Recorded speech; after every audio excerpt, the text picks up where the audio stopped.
Hola, hola, de nuevo estamos acá en el quinto Simposio Mundial Emoción y Desempeño Docente y vamos a continuar con nuestro banquete de conocimientos de tecnología, de ciencia y de investigación. Pero antes hay que darle agradecimiento al que merece agradecimiento.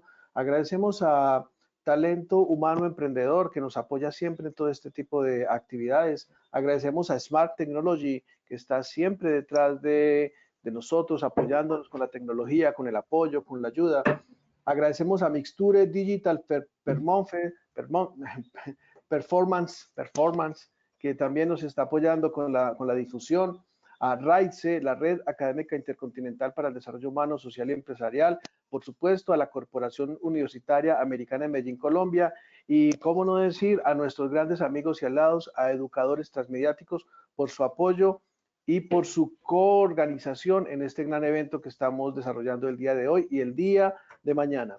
Y ahora vamos a escuchar a nuestro gran amigo, a Domingo Barbo. Él es magíster en educación especial, licenciado en educación docente de matemáticas, diplomado en gestión de ambientes virtuales de aprendizaje y escritor. Actualmente se desempeña como docente en la Universidad del Trabajo de Uruguay, asesor en accesibilidad tecnológica, líder en Uruguay del programa Global Trainer Academy, persona contacto y facilitador del proyecto de eLearn en Uruguay, experto del programa Microsoft Innovate Educator SPERC 2020, coordinador de investigación en Uruguay de la Alianza de Investigadores Internacionales y coordinador académico del Centro Internacional de Educación Virtual, y conforma el equipo de educadores transmediáticos, y él nos va a hablar el día de hoy sobre herramientas tecnopedagógicas que pueden potenciar el desempeño docente. Es un gusto tenerte acá con nosotros y Domingo, el micrófono es tuyo. Bárbaro. Primero que nada agradecer a toda la organización que ha estado muy atenta y realmente es para mí un orgullo estar como representante de Uruguay de educadores transmediáticos en esta ponencia que espero esté a la altura para todos y todas. Los saludo desde Uruguay, aquí estamos viviendo la mañana, así que les deseo buenos días, buenas tardes o buenas noches según correspondan. Sabemos que este congreso tiene un alcance internacional, así que espero poder usar un lenguaje claro para que en todos los países podamos entender exactamente lo mismo. Y en el caso que vayan teniendo algunas dudas, les recuerdo que al final de pasados los 45 minutos se van a retomar, pero si lo desean ir escribiéndolas en el chat de la plataforma, bienvenidos y bienvenidas a hacerlo.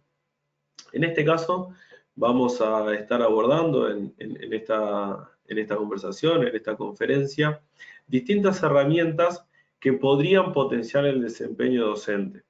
Alguno de ustedes, al mirar este titular, podría hacerse varias preguntas. Primero, ¿por qué hablamos de tecnopedagógicas y no hablamos directamente de recursos digitales? ¿Por qué hablamos de una posibilidad y decimos pueden potenciar? Y ahí tengo básicamente dos respuestas. La primera, hablamos de tecnopedagógicas porque, como comentaba mi amigo José Luis Castaño en la conferencia anterior, las tecnologías por sí mismas no tienen ningún impacto directo en el aprendizaje de los estudiantes. Tienen que estar acompañadas de una metodología clara, de una pedagogía definida, de un paradigma desde el cual nosotros como educadores nos paremos para poder trabajar con nuestros estudiantes. Y ahí se construye este concepto que es un mix de tecnología y pedagogía. Es el uso pedagógico de las nuevas tecnologías. Y luego la posibilidad de pueden, por razones que voy a nombrar ahora y después voy a dar por evidentes en el resto de la conversación. Tienen que ver con políticas educativas, con recursos. Quizás algunos de ustedes en el país que estén me digan, bueno, Domingo, tú vas a proponer algunas herramientas que funcionan solo con Internet. Sí, seguramente quienes tengan Internet, el acceso a Internet limitado, tengan algunas dificultades. Pero lo importante de todo esto es saber que la herramienta existe y saber que se podría emplear en algún momento. Y si no se puede emplear esta herramienta en específica, se puede buscar otra que sea más acorde a las necesidades. Recordemos, en esta ponencia nunca vamos a estar dando herramientas para que simplemente las usen, sino que le busquemos un uso que tenga sentido y que potencie los aprendizajes de los estudiantes. Esa es la idea de las herramientas que vamos a trabajar a continuación. Como hablamos de desempeño docente, me parece que tenemos que primero tener una puesta a punto de cuáles son los elementos que se presentan en el qué hacer docente. ¿Qué es lo que nosotros, como educadores, en este siglo XXI y en este momento, en este año que ha sido bastante diferente al resto, en el cual la situación mundial a nivel de sanidad está en una emergencia, estamos en un COVID-19, me sorprendía de cierta manera y de otra forma también me tranquilizaba poder escuchar que en la conferencia anterior muchos de ustedes proponían como una dificultad o como un reto el trabajo en la virtualidad. Eso tiene la preocupación porque, claro, no estamos como docentes formados para el trabajo con las nuevas tecnologías y mucho menos en un ambiente que en muchos de los países que están asistiendo hoy sigue completamente al 100% virtual. Quizás en otros ya está en un modelo más híbrido, como nos comentaba Castaño, y quizás en otros ya están directamente desde la presencialidad completa. Acá en Uruguay ya hace algún tiempo, básicamente 2 meses, de que estamos con una presencialidad plena. Pero hemos logrado entender que las herramientas digitales van a seguir allí y que es necesario que estén. Este siglo XXI viene asociado también a plantearnos desde un paradigma que no sea tanto en contenidos, sino también en lo que son competencias. ¿Competencias para qué? Para poder encontrar soluciones a problemas complejos. Sabemos que el futuro está a la vuelta de la esquina, pero no sabemos qué desafíos se nos van a encontrar, así que es necesario poder desarrollar el pensamiento crítico de nuestros estudiantes. Y en todo este ecosistema quizás de incertidumbre, tenemos algunas cosas que se siguen manteniendo con o sin virtualidad, con presencialidad o con e-learning o con modalidades como b-learning o algunas otras variantes que podemos encontrar. Lo primero como docentes es el manejo del tiempo. Lo teníamos claro en la presencialidad y ahora en la virtualidad o en las otras modalidades se vuelve más necesario. Tenemos muchas veces estudiantes que sabemos que están atrás de una pantalla, pero no sabemos en concreto qué tan involucrados están. Podemos pensar en que quizás no tengan la cámara web prendida, como este es el caso, que estamos en un canal unidireccional por el momento. Entonces el manejo del tiempo tiene que ser algo que se maneje con mucha fluidez y que esté realmente planificado.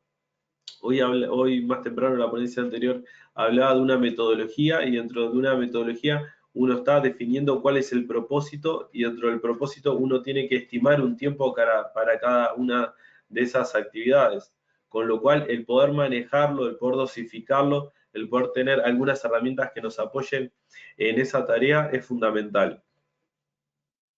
Lo segundo es, como docentes, estar en una actualización constante. Es una realidad que nos llegó, que nos impactó, pero que si lo pensamos, siempre hemos estado buscando distintas instancias de formación. De hecho, esta en la que estamos participando hoy es una instancia muy importante, que aprovecho para recordarles que todo esto va a quedar grabado y va a ser transmitido por las distintas redes, así que no se preocupen en sacar apuntes, sino preocúpense en estar como en esta conversación y sobre todo reflexionando sobre los puntos que les voy a ir comentando.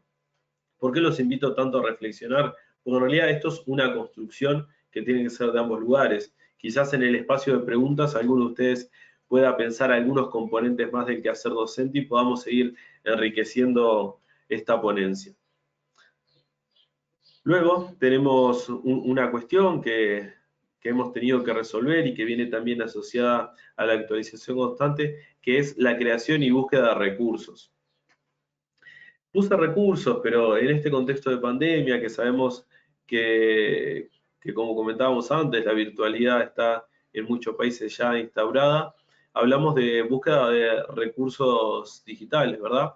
De lo que son los llamados OA, que son objetos de aprendizaje, los llamados REA, que son recursos educativos abiertos, y no solo la búsqueda, porque cuando pensamos en búsqueda de recursos nos estamos posicionando desde un lugar de consumidores.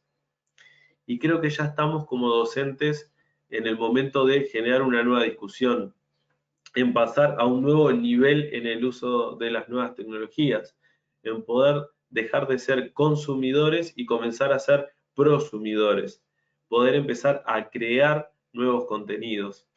Esos contenidos, en muchos casos, sería ideal que lo podamos construir con nuestros estudiantes.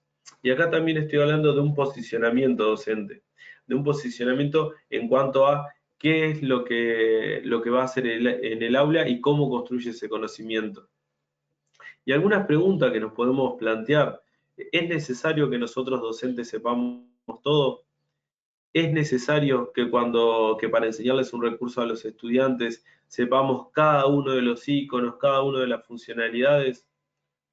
¿No les parece que se da hora de empezar a corrernos de ese lugar de tener todo el conocimiento depositado en nosotros y empezar a dialogar con los estudiantes de un lugar más horizontal, a hacer construcciones, a permitirnos aprender con ellos, a permitir que ellos puedan también crear estos recursos? Y sobre todo, cuando pienso en la creación de recursos, pienso también en poder crear una comunidad. Muchas veces hablamos de que estamos en una aldea global, pero en la profesión docente, ¿cuánto tenemos nosotros de esa idea de globalidad? ¿Cuántos de nosotros participamos de alianzas internacionales? ¿Cuántos de nosotros generamos trabajo colaborativo entre nosotros y con otros expertos? Es una pregunta que realmente nos tiene que quedar reflexionando y que nos tiene que invitar a conectarnos. Nos tiene que invitar a que al finalizar esta ponencia ustedes se animen a hacer preguntas, que se animen a mandarme un mail, que se animen a contactarse con las distintas organizaciones que nos están apoyando para poder seguir construyendo en conjunto. El día de hoy estoy yo dando una ponencia, el día de mañana va a ser alguno de ustedes, y desde allí es de donde se construye los distintos recursos. Y ustedes dirán, pero Domingo, ¿cómo es esto? ¿Estás diciendo que estamos construyendo? Sí, claro. Recuerden que esta ponencia queda grabada y su intervención también. Así que de cierta manera estamos co-creando este recurso que va a quedar para el resto de los compañeros y compañeras que quieran verlo en diferido o que se puedan conectar un poco más tarde. El último punto, pero que no es menor, y si bien está asociado al anterior, me quise tomar algunos minutos para trabajarlo como un apartado especial, es la creación de evaluaciones. Y conjunto a la idea de evaluación voy a agregar el concepto de evidencia de aprendizaje. Nosotros en la pedagogía tradicional teníamos como mucho más claro y más definido cuál era la evidencia de aprendizaje y cuál era el instrumento de evaluación elegido por la mayoría. Que como muchos estarán pensando, quizás algunos se lo siguen preguntando, quizás otros ya han llegado a alguna conclusión y quizás otros en estos momentos están como reflexionando sobre esa pregunta. Porque tiene como dos puntas la pregunta, ¿verdad? Cuando yo hablo de ya está como instrumento de evaluación, estoy legitimando de que había uno solo, y también estoy abriendo, como por la parte del currículum oculto, de que hay otro tipo de evaluaciones. Entonces, muchos de ustedes quizás estén como en ese diálogo interno de qué es lo que hacen en sus aulas y cómo lo hacen. Cuando me refería a evaluaciones tradicionales y evidencia de aprendizaje, me refiero a las clásicas y no estoy diciendo que las tengamos que desechar, sino que tenemos que complementarlas con otras, a las prácticas de escritos, a las prácticas de pruebas escritas, en lo cual se le presenta un conjunto de preguntas al estudiante y responde en la propia hoja, entrega y obtiene una devolución. Eso en el siglo XXI diría yo que está casi que obsoleto. Pero no estoy diciendo que la herramienta sea obsoleta, estoy diciendo de que esa herramienta tiene que estar incrustada en un conjunto de otras herramientas que se agreguen a la evaluación. Y en ese contexto, el poder tener distintos software para crear recursos es fundamental, sobre todo si ya el software está diseñado para crear evaluaciones. Básicamente son esos los 4 ejes con los cuales me voy a manejar. Así que de ahora en adelante quizás sea un poco menos reflexivo, pero sí más concreto. Considero que el conocimiento se tiene que crear en el diálogo de dos cosas, de la teoría y de la práctica. La teoría tiene que alimentar la práctica y la práctica tiene que poder alimentar la teoría para podernos enriquecer a todos. Así que ahora voy a pasar quizás a algunas cuestiones que pueden ser un poco más prácticas, pero confío que les pueda resultar muy útil en el qué hacer docente. En cuanto al manejo del tiempo, les quería proponer Google Calendar. Es una herramienta gratuita que viene asociado al paquete de herramientas de Google, que quizás muchos tengan ya un correo de Gmail. Esta herramienta es excelente porque nos propone varias funcionalidades concentradas en un mismo lugar. Lo primero nos permite ordenar nuestros horarios. Tenemos como distintas lógicas, ¿verdad? Por ser un congreso internacional, pero tenemos algunos países donde el docente tiene un horario definido de 8 horas y dentro de ese horario tiene distintas actividades, así que uno podría poner en este calendario cada una de las actividades pautadas por tiempo. Lo interesante es que Google Calendar, por funcionar sincronizado con Gmail, y por lo general nosotros tenemos dispositivos que ya están con una cuenta Gmail, nos va a ir generando notificaciones en cuanto a la actividad se acerque. Entonces uno puede configurar de que el celular le mande un aviso cada vez que faltan 10 minutos para pasar de una actividad a otra. Eso nos permite poder estar más atento en el qué hacer docente en cuanto a las dinámicas de clase y el manejo de grupo y no estar continuamente mirando el reloj por miedo a perder quizás los momentos. Que bien sabemos que los momentos son quizás un poco más laxos y que uno se puede distender, pero también es verdad que tenemos una jornada que tiene una cantidad de horaria determinada, por lo cual deberíamos pensar en ajustar los tiempos a esa jornada para también tener un cierre de clase. Además, podemos invitar a los estudiantes a que también tengan un calendar y uno puede ir marcando hitos. Entonces uno dice, por ejemplo, hoy, que es 5 de noviembre, les voy a proponer a los estudiantes que para la semana que viene, el 12 de noviembre, hagan una entrega. Entonces uno, en este Google Calendar, que es un calendario digital, genera un evento y le pone entrega de tal actividad. Y ya le pone un horario y invita a todos los estudiantes mediante ese correo Gmail que cada uno tenga. ¿Esto qué nos permite? Nos permite que el estudiante pueda tener siempre cuándo va a hacer la entrega, que no haya confusiones. Muchas veces nosotros decimos el momento de entrega de forma oral o lo escribimos en una pizarra, ya sea digital o análoga, y después el estudiante lo anota, lo pierde, no lo pierde. Google Calendar siempre está asociado a tu cuenta de Gmail, así que no hay forma de perderlo. Uno lo puede abrir desde su celular, desde su computador, sin importar el sistema operativo. Así que una herramienta súper valiosa y gratuita. Además, aprovecho para comentarles que uno también puede crear videoconferencias desde los eventos que son creados. ¿Por qué? Porque uno crea un evento que sea presencial o un evento que sea virtual y al momento de pensar el evento virtual ya le asocia un espacio para una videoconferencia, que es en la plataforma Meet, que también es de Google Calendar. Siguiendo con el tema del manejo del tiempo, les cuento sobre esta herramienta y me sonrío porque en realidad voy a hacer una versión muy acotada porque me quiero restringir solo al manejo del tiempo, pero sepan de que esta es una pizarra digital que es gratuita, que funciona en todos los dispositivos. Lo único que necesitamos es tener conexión a internet. Y una de las opciones que presenta, que me resulta súper interesante para las dinámicas de clase, es este cronómetro digital. Este cronómetro uno lo puede poner en la pantalla de su computador y los estudiantes van viendo una cuenta que puede ser ascendente o descendente, o sea, una cuenta regresiva. Entonces, quizás puede hacer unas preguntas y decirle, bueno, tienen 5 minutos para pensar esto. Y en esos 5 minutos uno lo pone en la pantalla y los estudiantes van viendo. Lo mismo podría pasar en un evento virtual. uno pone el tiempo y los estudiantes van descontando desde allí.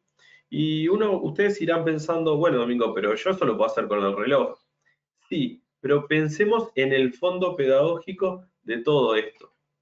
Cuando el estudiante está viendo el reloj, tiene la oportunidad de manejar su propio tiempo. Y ahí estamos hablando de desarrollar una competencia que es fundamental, que es la autorregulación. Además de eso, uno puede emplear distintas dinámicas. Uno puede pensar en gamificar la actividad, entonces genera determinados tiempos. Puede también emplear otras dinámicas, como puede ser el escape room, en el cual le plantea distintos desafíos y de esa forma los estudiantes los van cumpliendo y van siguiendo con el próximo.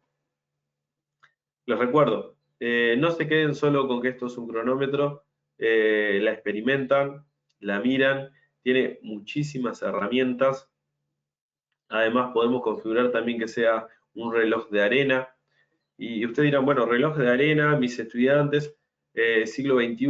Sí, quizás el reloj de arena puede ser un disparador transversal. Uno lo puede colocar, los estudiantes no van a entender cómo funciona y uno puede empezar a trabajar cuestiones que tienen que ver también con una cultura general o asociada a quizás algún contenido de ciencias físicas como instrumento de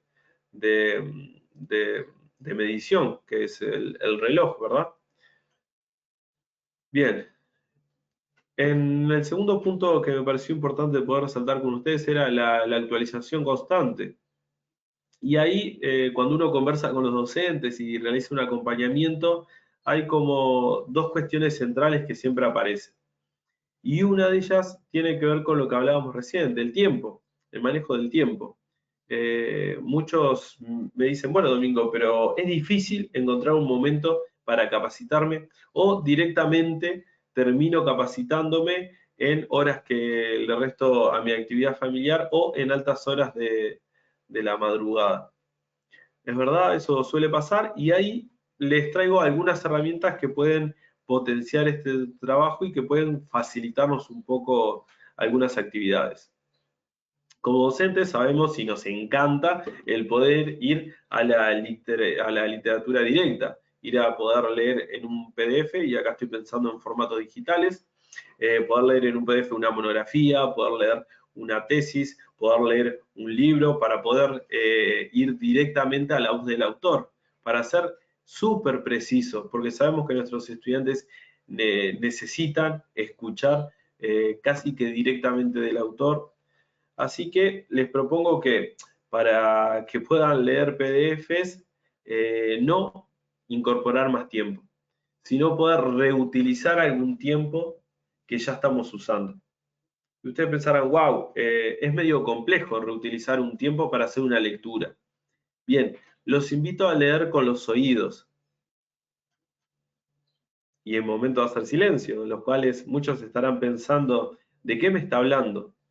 Bueno, les estoy hablando de que existen algo que se llaman rampas digitales, que en este caso les voy a presentar el programa que se llama Orca, que funciona para Linux, que es un lector de pantalla. Entonces uno busca su tesis, la tesis que quiere leer. Entonces entra a buscador de tesis, Universidad Autónoma de México, tema, la matemática en la vida cotidiana. Uno lo descarga, activa el lector de pantalla y el lector empieza a leer lo que dice. Y ustedes dirán, bueno, pero ¿y ahí dónde estoy optimizando el tiempo? Bien, y acá aprovecho a contarles algo personal, a modo de ejemplo. Yo, mientras cocino en mi casa, actividad que me encanta realizar, pero que siento que puedo optimizar, pongo el computador, pongo el lector de pantalla y voy escuchando. Entonces, mientras cocino, que es básicamente una actividad que en mi caso me resulta bastante mecánica, aprovecho a hacer también un trabajo intelectual.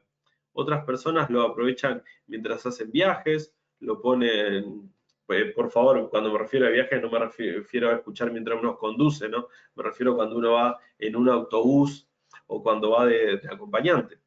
Uno puede ir escuchando. Este software que se llama Orca es para todos los dispositivos de Linux, Ubuntu, Mint y variaciones. Luego, para los usuarios de celulares o o tabletas, las tablets, podemos encontrar este otro recurso que es excelente porque uno descarga el PDF en su celular, lo pone a correr y va escuchando. Eso implica darle otra movilidad, otro espacio, otro uso. Uno puede salir a correr, lo cual implica que es muy importante, ¿verdad? Por el desgaste físico, por poder liberar adrenalina, por poder mantenerse en forma, que sabemos que tenemos que cuidar el cuerpo y la mente por igual. Así que estamos en un mismo momento accionando, cuidando y potenciando ambas cosas. Salimos a correr y además estamos escuchando quizás a Skinner que nos está hablando de el aprendizaje.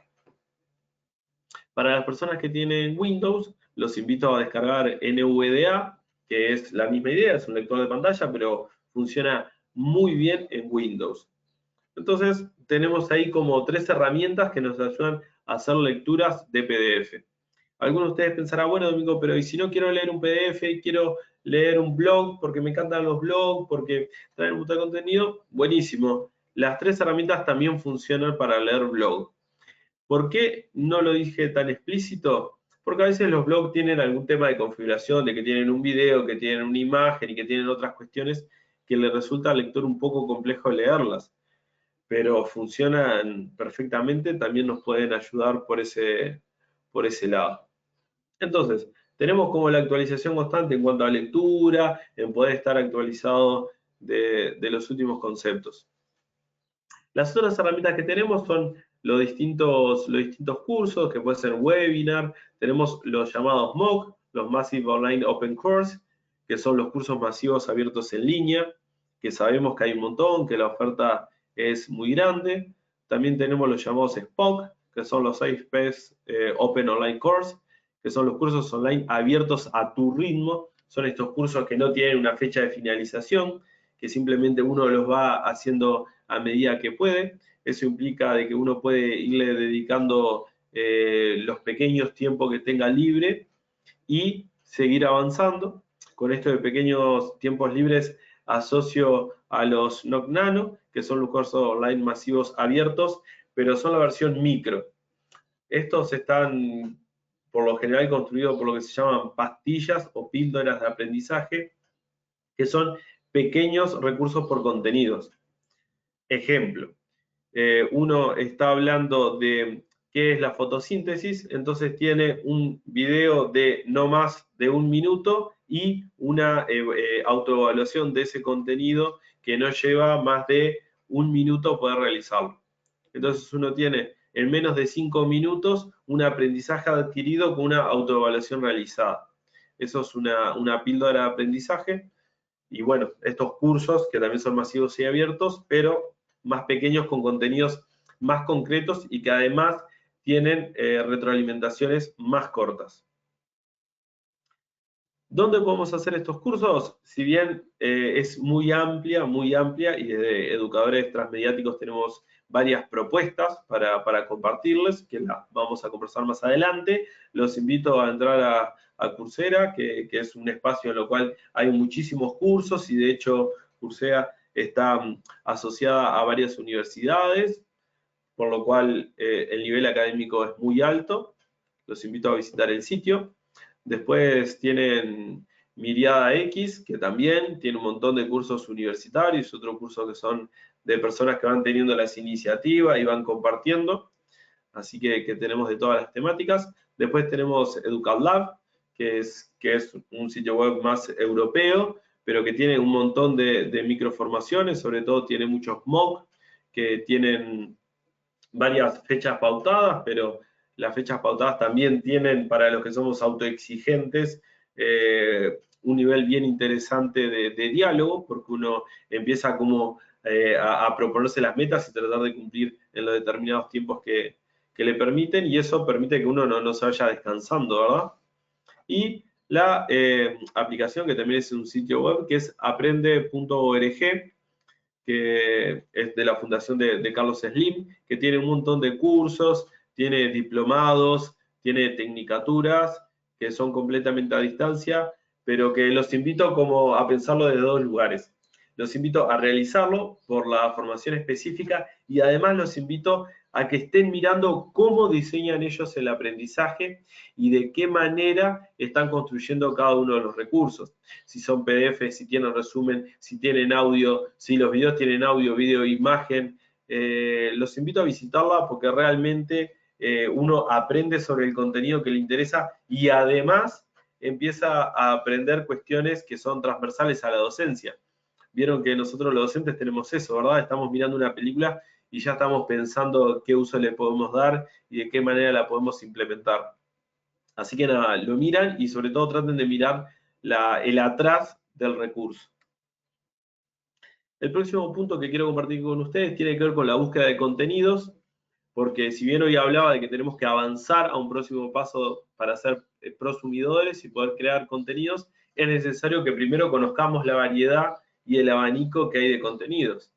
En ese contexto tenemos algunos repositorios, el Google Académico, que imagino que es de uso popular, pero no quería dejar de nombrarlo. Luego tenemos Pixabay, que es un recurso, un sitio web en el cual podemos encontrar imágenes de muy alta calidad, Full HD. Las imágenes hay de dos tipos, hay gratuitas y hay premium, pero hay muchísimas que son gratuitas y hay de casi todo, así que los invito también a visitar, de que cuando piensen en diseñar una infografía, una portada o lo que vayan a trabajar, puedan visitar ese sitio para buscar imágenes. Y muchos de ustedes pensarán, bueno, pero a ver, Domingo, ¿por qué me estás hablando de Pixabay si tenemos Google para buscar? Bueno, les comento que Google, uno necesitaría ir a configuración,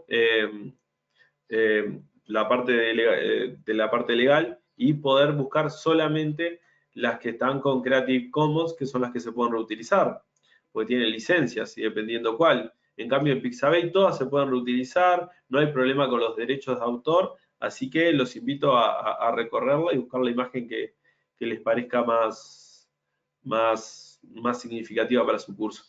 Luego YouTube, claramente YouTube se ha posicionado en uno de los primeros lugares en los cuales uno busca un video. Luego compartirles Merlot, que también uno puede encontrar un montón de recursos variados gratuitos. Bensound, que es parecido a Pixabay, pero en vez de encontrar imágenes uno encuentra música y sonidos. Entonces uno si quiere hacer una diapositiva que tiene música de lluvia, uno puede encontrar ese sonido allí. O si quiere buscar música para los intros, las introducciones de los videos también las puede encontrar allí. Y eso es excelente, pues son gratuitas. Y después el repositorio de recursos abiertos de Plan Ceibal. Plan Ceibal se implementa aquí en Uruguay, uno lo googlea y encuentra un montón de recursos que nos pueden apoyar en nuestro quehacer diario. En esto de encuentro, llevo a mi aula virtual o mi aula presencial y ya lo puedo usar.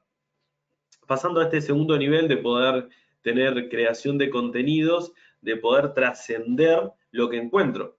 Porque muchas veces uno dice, bueno, encontré este contenido, pero me gustaría que en vez de decir tal palabra, diga otra. En vez de decir hipotenusa, diga la medida de la hipotenusa, que es quizás para algunos, si algunos saben matemática, diga, qué tecnicismo. Bueno, pero a veces, dependiendo del nivel educativo en el que estemos, es importante manejar algunos términos que son súper técnicos y que hilan muy fino la definición. En ese caso, los invito a crear. OpenShoot es una herramienta de edición de video, es gratuita, funciona tanto en Windows como en Linux, es muy económica en cuanto a los requisitos que usa del dispositivo, así que la mayoría de ustedes podría usarla. Es excelente y además hay una versión en línea que quizás es un poco lenta porque tiene que ver con la conexión que tengamos a internet, pero los invito a experimentar ambas versiones, es muy bueno. Luego los invito a conocer Canva. Canva nos permite hacer un montón de cosas, pero se destaca en poder tener muchas plantillas para hacer infografías.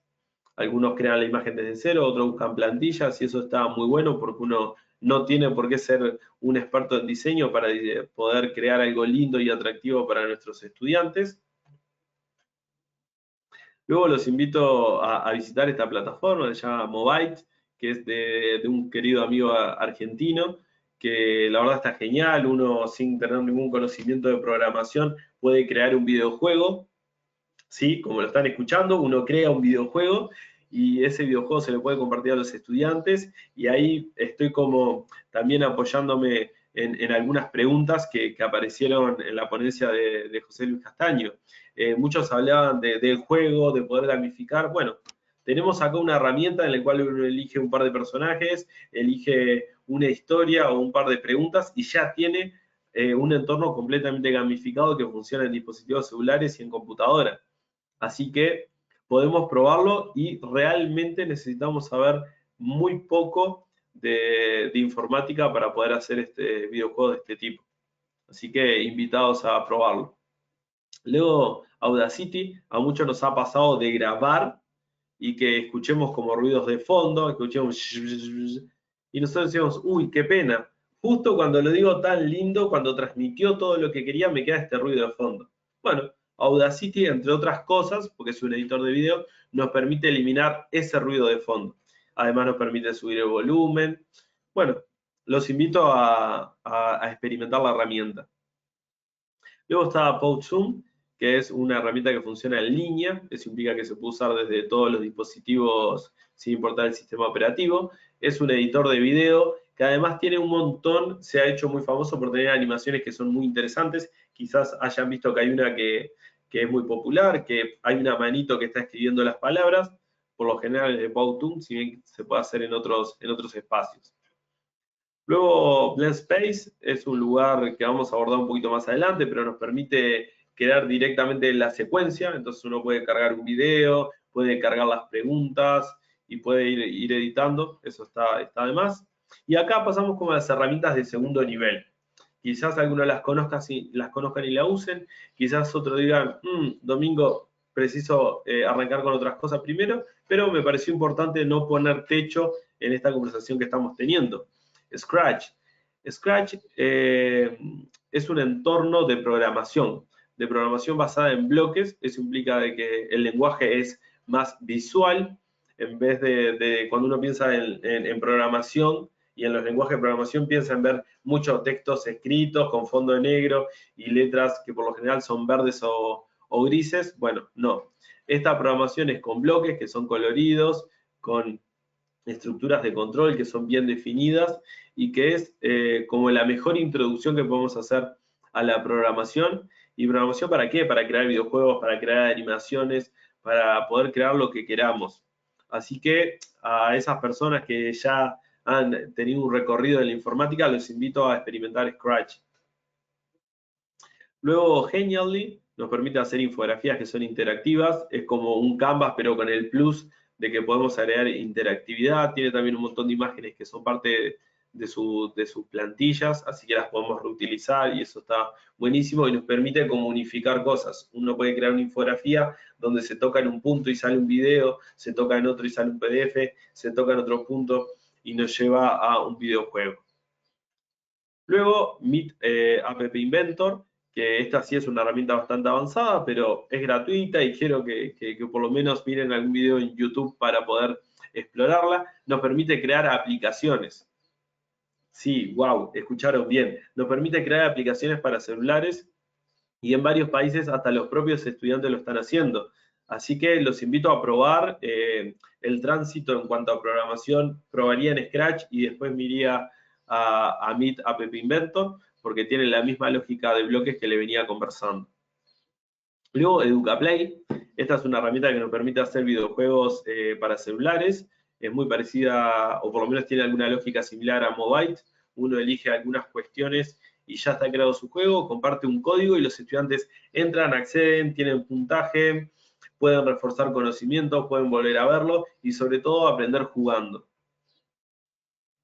Luego Excel Learning y Ardora, que son dos herramientas muy similares, pero que a su vez tienen, si bien la estructura es la misma, porque están pensadas para crear recursos, también uno puede darle distintos usos en función de lo que desee. Wow, medio complejo lo que estoy diciendo. Estoy diciendo que Ardora me sirve para hacer cuestiones concretas, como puede ser un juego de cartas digitales en las cuales uno está buscando los que son iguales. Y Excel Learning me permite hacer cuestiones quizás un poco más complejas, me permite crear un paquete de recorrido que sea cartas, que sea números, que tengan preguntas y respuestas de distintas modalidades, y eso uno lo comparte y ya está, no necesita estar en una plataforma como puede ser Moodle, Schoology o similares. Simplemente es un recurso que se puede ejecutar desde cualquier computador y es muy atractivo lo que podemos hacer con ellos. Wow, todo lo que digo, súper superficial. Los invito a que exploren cada una de estas herramientas. Pasamos a la creación de evaluaciones. Ya estamos entrando en los últimos 5 minutos, así que no quiero menospreciar el espacio de creación de evaluaciones, pero quizás vaya a otro ritmo.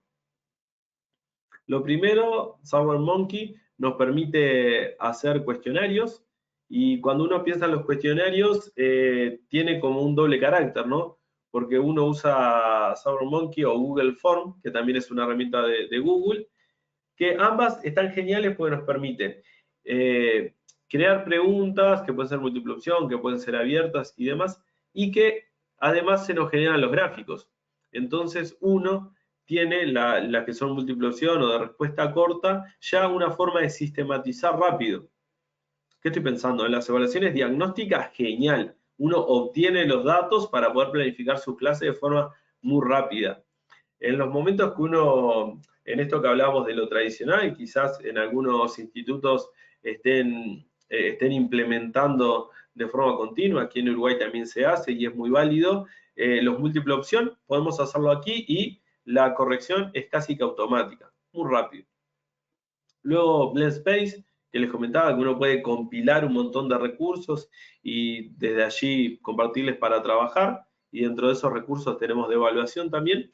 Luego Kahoot, que se ha vuelto una herramienta súper interactiva porque uno puede hacer preguntas, los estudiantes acceden desde sus dispositivos celulares o computadoras mediante un código, uno por lo general proyecta la pregunta en un proyector o en una pantalla quizás como tenía José Luis, y los estudiantes van observando y al ver la pregunta contestan. El celular tiene como una lógica de control remoto digital, pues le aparecen unos botones y selecciona la opción y va asignando puntos. Por lo tanto, súper gamificada la propuesta, termina la actividad y se ve los últimos 3 lugares y uno como docente puede ver qué puntaje obtuvo cada uno. Excelente. Además, recordarles Excel Learning y Ardora, porque también nos permite esto de poder asignar puntos. Muchos de nosotros hemos pensado, ay, ¿por qué tengo que entrar a Moodle para hacer la evaluación? ¿No podré hacerlo externo porque no tengo usuarios de Moodle o se nos venció la licencia? Bueno, en estos 2 programas uno puede hacerlo sin ningún inconveniente. Y sobre todo recordarles que todo lo que les mostré es completamente gratuito, si bien quizás alguno tenga alguna salvedad porque tiene versión gratuita y premium. Lo importante es que son gratuitas, que están a la mano, que la mayoría son multiplataformas, si no mostré diferentes versiones.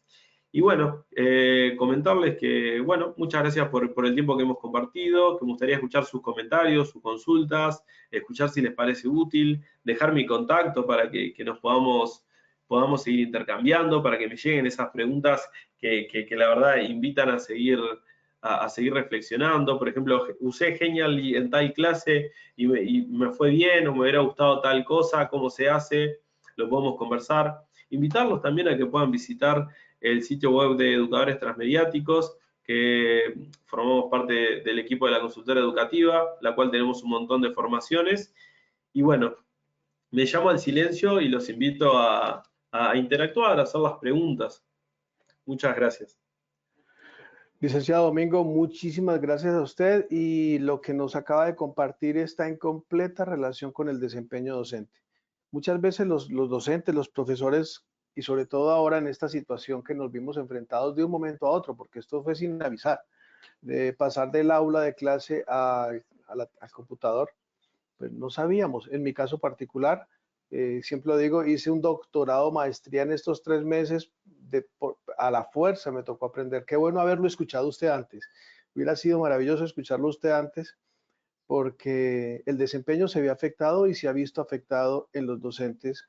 Se genera la depresión, la ansiedad, mucha angustia de no poder transmitirle al estudiante su conocimiento o no poderlo ver, esa falta de contacto físico, visual, con el no saber si realmente el estudiante que está al otro lado de la pantalla le está prestando atención o no. Usted nos ofrece muchísimas alternativas para interactuar, para promover esa interacción. No, le hacen muchos comentarios y muchas felicitaciones y con seguridad que van a salir muchísimas más preguntas directas que le llegarán cuando se comuniquen con usted a su correo electrónico y a la empresa que usted representa. Nos escribe Luz de México, dice, excelente propuesta de, retomando el concepto de Alvin Toffler, convertirnos en prosumidores frente a los recursos digitales. ¿Tiene usted algo que quiera aportarnos frente a este comentario, licenciado? Sí, me encanta que hayan traído que si bien yo lo estuve comentando, no quise detenerme en ello para no perder mucho tiempo en aspectos tan teóricos, pero resulta fundamental que nosotros como docentes podamos convertirnos en prosumidores para empezar a crear contenidos y además poder transmitir esto a nuestros estudiantes. Estamos en un siglo XXI, en una sociedad que no sabemos muy bien hacia dónde está yendo a nivel mundial y después a distintos niveles locales. Es fundamental que logremos desarrollar el pensamiento crítico y la creatividad de nuestros estudiantes. El poder ver un recurso, emplearlo y después crear otra cosa es desarrollar la creatividad, y todos sabemos que uno puede ser un buen docente, pero si es creativo vale más. Uno puede ser un buen carpintero, pero si además de ser carpintero es creativo, logra mejores productos y eso tiene más rentabilidad, y eso en el mundo que estamos hace la diferencia. Así que tenemos que lograr ser también parte del ejemplo, ¿no? Enseñar con el ejemplo y a partir de... Muy bien.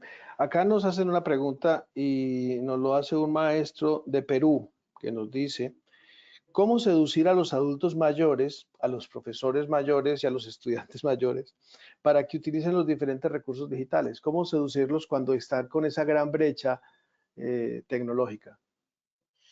Excelente pregunta porque son los dos retos que a nivel mundial estamos como enfrentando, ¿no? Lo que es la educación para adultos y lo que es la diferencia en edades en cuanto a los docentes.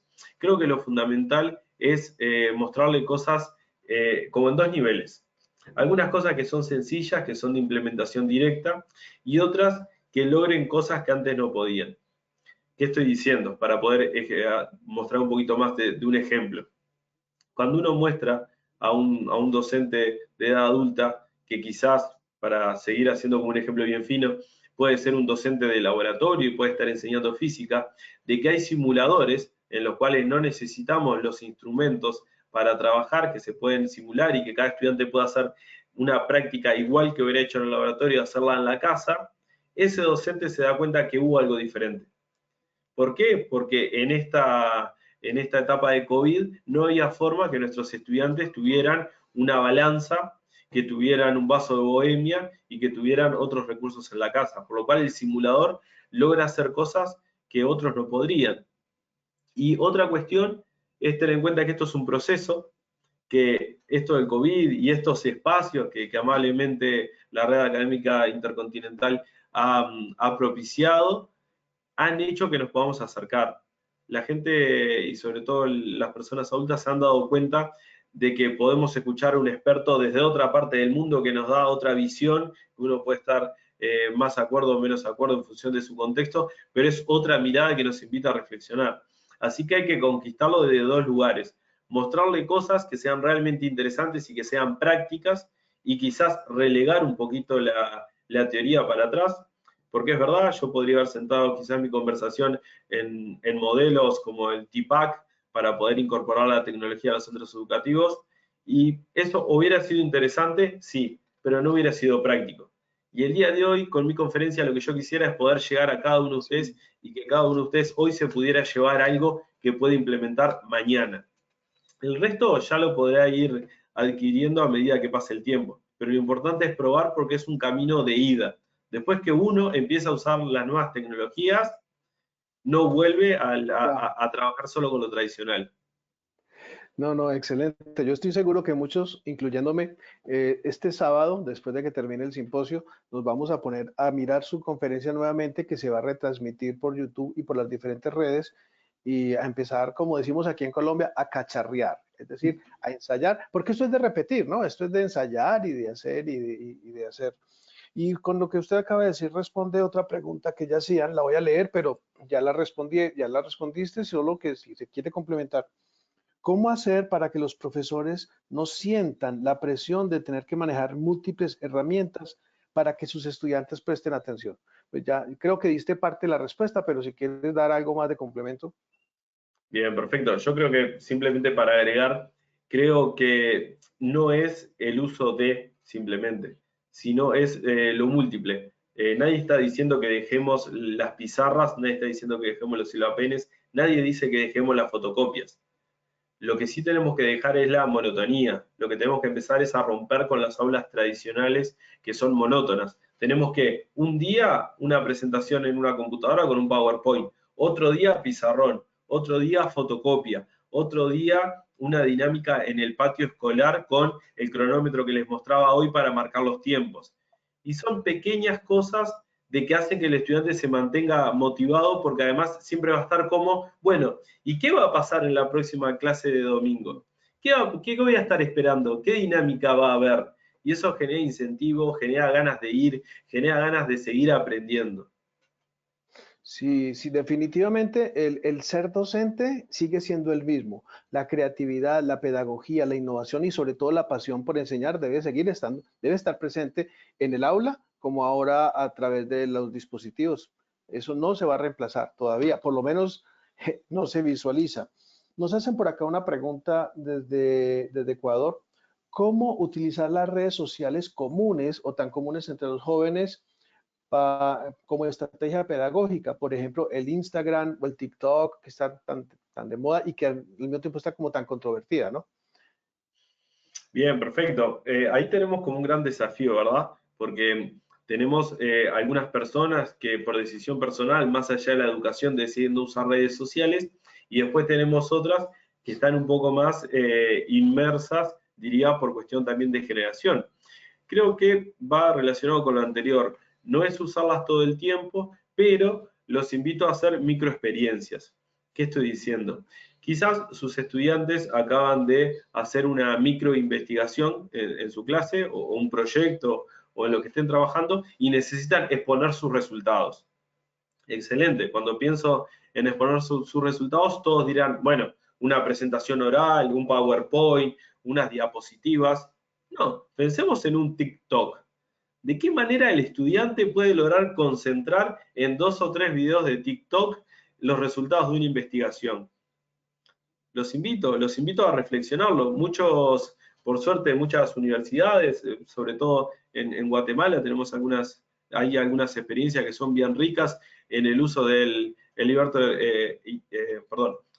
speech, que es esto de hablar en el ascensor, ¿no? De poder conquistar en 2 o 3 minutos una idea. Entonces los estudiantes hacen un estilo de defensa de tesis en 2 o 3 minutos. Bueno, ¿por qué no pensar eso en un TikTok? ¿Por qué no pensar, en vez de tener redes tan complejas educativas como Moodle, como Schoology, por qué no crear un grupo cerrado de Facebook en el cual los estudiantes vayan encontrando los contenidos allí? Si bien hoy pudimos ver de que tenemos recursos que se complementan. Uno puede crear un grupo cerrado en Facebook y le carga los videos, le carga la tarea. La mayoría de las redes sociales ahora se pueden hacer distintas encuestas y el estudiante ya conoce el entorno, por lo cual salta la primera barrera que es de acceso. Muchos estudiantes no usan nuestras plataformas educativas porque desconocen el entorno. ¿Por qué? Porque es un entorno educativo que va a llevar un trabajo que es muy paulatino y muy lento de incorporación de la herramienta. En cambio, si ya usamos Facebook con un uso educativo, como otras redes, tenemos la primera puerta de entrada que ya conocen la herramienta y la mayoría tienen usuarios. Muy bien, es dejar de pelear, no poner a pelear el uso cotidiano recreativo que maneja el estudiante con el aspecto pedagógico, ¿no? No es ponerlos a Exactamente. conversar, a conversar. Pero eso nos lleva ya a una reflexión final, porque hay más preguntas, pero en aras del tiempo, una reflexión final que hace referencia al dark web, a las redes subterráneas. Eh, Acá nos están preguntando qué tan viable, qué tan responsable es manejar las dark, eh, no, manejar las redes sociales cuando el estudiante puede acceder a esas redes subterráneas que manejan información soterrada que definitivamente no es aconsejable que se maneje. Bien, yo creo que ahí, y lo creo en en el sentido más amplio, ¿verdad? La censura no estaría siendo el camino, porque uno cuando censura también está incitando a cuestiones cognitivas más arraigadas que invitan a hacerlo. Por lo tanto, la censura no creo que sea el camino. Más allá de que lo que nosotros trabajemos en clase, los estudiantes, al tener acceso a Internet, pueden acceder a esos lugares. Creo que lo primero que tenemos que trabajar es la construcción de una ciudadanía digital y enseñarles todas las cuestiones legales que hay en el uso de Internet, tanto legales para que ellos se cuiden como para que tampoco cometan delitos digitales, como estuvimos hablando desde lo más pequeño, que es Sí. el usar una imagen desde otro lugar a poder llegar a información un poco más compleja. Tenemos que lograr construir ciudadanía en ese mundo, así como no los privamos de ir a una plaza, pero les enseñamos que hay distintas normas que hay que cumplir y algunas cosas que no se deben hacer, lo mismo tenemos que hacer en las redes y en el Internet. Tenemos que lograr generar una ciudadanía digital en el cual el estudiante haga las cosas, pero consciente de lo que puede hacer y de lo que no debe. Sí, definitivamente el trabajo educativo es un trabajo de todos, un trabajo de equipo donde la familia, los padres, el entorno, no solamente los maestros tienen una gran responsabilidad, porque el dark web y toda la información está al alcance de todos, no es responsabilidad exclusiva del maestro. Los valores se enseñan desde casa, la disciplina se coloca desde casa y los educadores apoyamos, ayudamos, pero no reemplazamos al papá ni a la mamá, definitivamente. Exactamente. Usted dice algo demasiado interesante que aquí lo escribí, ciudadanía digital. Tal vez es un término ya muy popular, muy conocido, yo no lo había escuchado, pero me encantó. Somos ciudadanos digitales, ya seamos nativos o adoptados, pues, pero ahí estamos todos en ello.